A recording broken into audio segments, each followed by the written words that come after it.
Now, the most important thing to do, above all else, when you're taking photographs, it's the key element to a good photograph, and it's called lighting. There are different styles of lighting, but the basic shapes that you're going to light are shapes that are balls, cubes, or cylinders. This is true when you're lighting people. Most people are either a ball or a cylinder, and you'll see what I mean. When you're lighting objects, they're usually some of these shapes. Buildings are cubes, sometimes they're cylinders. But these are the three basic shapes.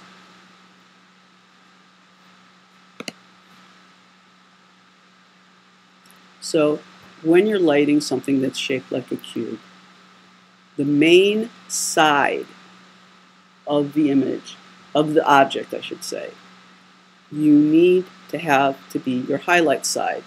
That is the brightest side. The shadow side is the darkest, and then they always have a top. If it's a real tall building, you don't see the top unless you're in a higher altitude than the building. And there's something that the cube creates is called a cast shadow. When the highlight side, shadow, and top, all three of these separate, even the cast shadow. You could see each of the planes, that's the sides, have a tone that is brighter or darker than another tone. The cast shadow usually is the darkest. And when I say they must separate, that means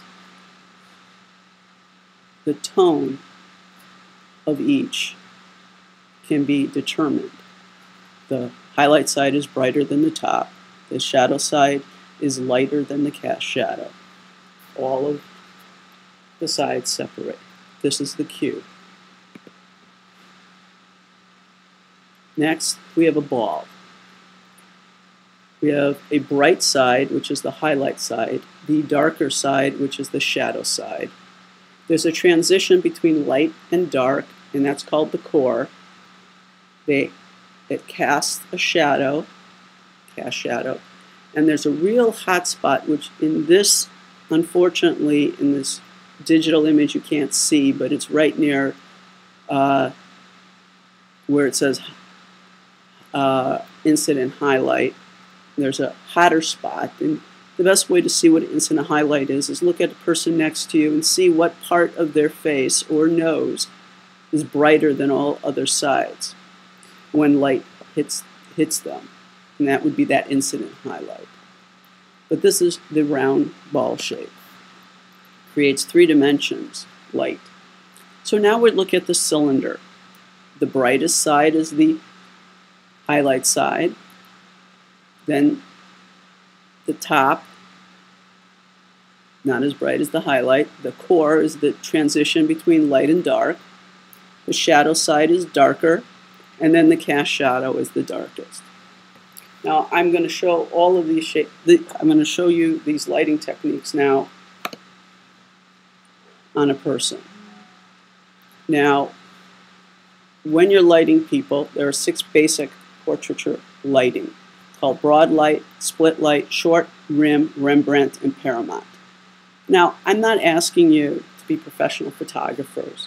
I'm just making you aware of different styles of light. So this photo, when you look at it, it's considered short. There's a little nose shadow that does not connect to the cheek shadow. When that nose shadow connects to the cheek shadow, we call that Rembrandt lighting.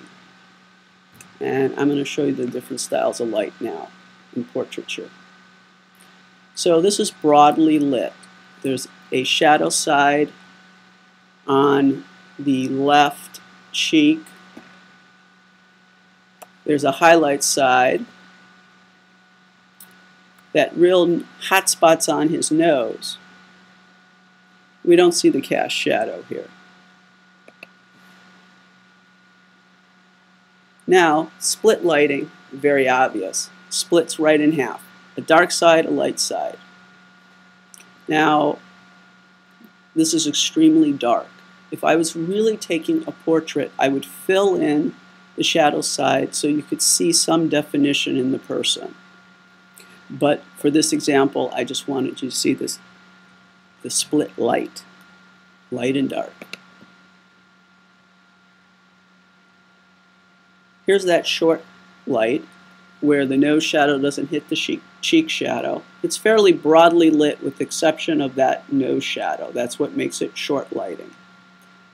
You have that incident highlight both on his nose, on the on the right cheek.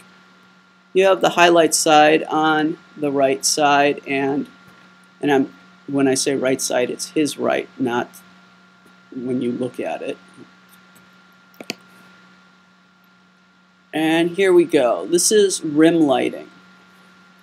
Just on the edge, as you can see on his back and neck and hair, that's considered rim light. I filled in, the light was coming from the back in rim lighting, but I put a white board in front, not in front of the camera, but in front of his side, so that the light from the backlight would bounce off and fill in his face. So now here's what we call Rembrandt lighting. There's just a little triangle under his cheek. It's not the best example because you can see there's like two triangles and there should only be one. There's one down where his lower cheek. But this is Rembrandt lighting. Very hot, bright one side, dark on one, the other side with a little triangle where the nose shadow and cheek shadow meet. Rembrandt lighting. And this is Paramount lighting. Now you wouldn't normally do Paramount lighting on a man. It's a beauty light. It comes from high up top looking down on him, which gives him those high cheekbones. Unfortunately, it gave him a shadow under his chin. It doesn't look very flattering.